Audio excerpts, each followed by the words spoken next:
नमस्कार, मी Saurabh Koratkar. News top 9 मध्ये आपल्या सगळ्यांचं स्वागत.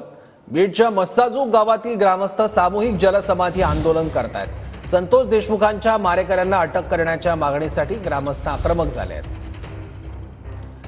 याबद्दल आणखी माहिती घेऊया. आपले प्रतिनिधी दत्ता कनवटे आता आपल्या सोबत आहेत. दत्ता, काय भूमिका आहे नेमकी आंदोलकांची, ग्रामस्थांची?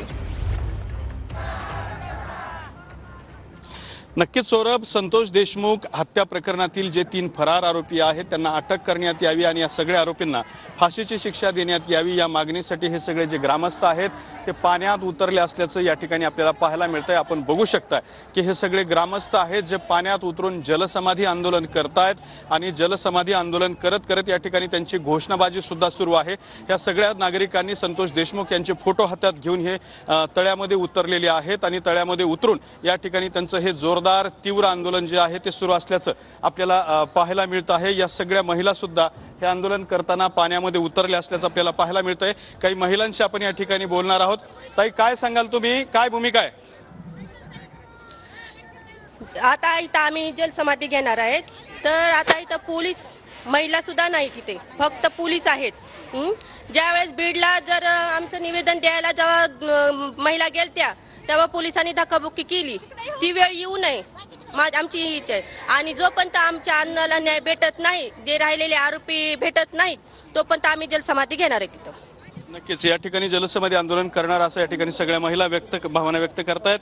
ताई, संतोष अण्णा देशमुखांची हत्या झाली, काल वाल्मिक कराड यांना अटक झालेली, अजून 3 आरोपी फरार आहेत. काय म्हणणं आहे तुमचं? तुम्ही पाण्यात उतरलात. काय नाही, फक्त आरोपीला अटक करून फाशी द्या, दुसरं काय नाही. आमचं गावकऱ्याचं म्हणणं तेवढंच आहे, दुसरं काय. लवकर न्याय मिळावा. महिना झाला तरी काय नाही, अजून सगळे शांत बसले. बायापोरांचे असे हलका चालविले. तो आमच्या गावाला न्याय का मिळाना गेलाय? संतोष अण्णांनी केलं काय तुमचं एवढं? मग वाल्या कोळ्याला फाशी झालीच पाहिजे. लवकर न्याय मिळाला पाहिजे लवकर.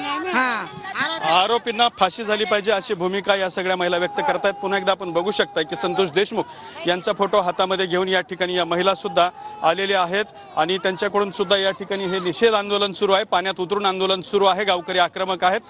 काय भूमिका आहे ताई? आमची भूमिका काहीच नाही, फक्त आरोपीला अटकच झाली पाहिजे. एवढे दिवस होऊन सुद्धा आरोपी अटक का होत नाही, त्याच्या मागचं कारण काय? प्रॉब्लेम काय आहे तुम्हाला? एवढा आम्ही झटून सुद्धा तुम्ही का नाही अटक करू शकत? अण्णाने आमच्या एवढा काय अन्याय केला होता? एवढं काय चूक झाली होती त्यांच्याकडून? तुम्ही का त्यांच्याकडे लक्ष द्यायनात? तर अशा पद्धतीने जर बघितलं तर हा संताप या ठिकाणी महिला व्यक्त करतायत. सौरभ, ठीक आहे. धन्यवाद दत्ता या माहितीबद्दल.